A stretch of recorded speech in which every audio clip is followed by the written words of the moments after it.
继续要来讲台湾的珍珠奶茶红遍着全世界。美国一个脱口秀的节目，上新的一集就是来介绍台湾是珍珠奶茶的发源地。台南市的立委林俊宪马上就来写一张批，予这个主持人进一步来说明，讲台南就是发明着珍珠奶茶的城市。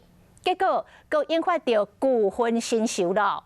因为台中的春水堂，甲台南的翰林馆。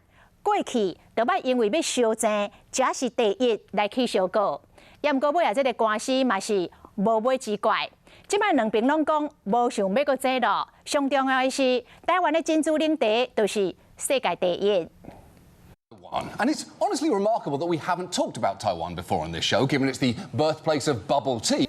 美国电视脱口秀上周今夜秀最新一集的节目介绍台海危机，不过主持人约翰奥利佛讲到台湾是珍珠奶茶发源地。节目一个播出了，台南市的立委林俊宪伫面册用中英文公开信写予这个约翰奥利佛，讲到台南是发明珍珠奶茶的都市。安尼一个写，大家就开始收正。台中的吗？应该是台中吧。台南人发明，当然台南人发明的啊。到底是台中还是台南发明的？因过有论战过，甚至佫捌发生台中的春水堂大战台南的翰林馆，最后这个官司嘛是不了了之。牛奶茶透粉圆，敢若看到好人强要流嘴烂。针对伊的历史，台南翰林茶馆是安尼讲的。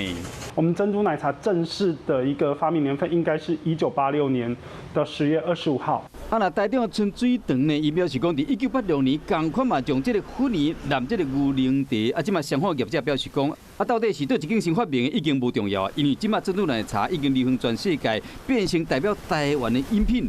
爱好啊维护这个品牌，这才是上界要紧的代志。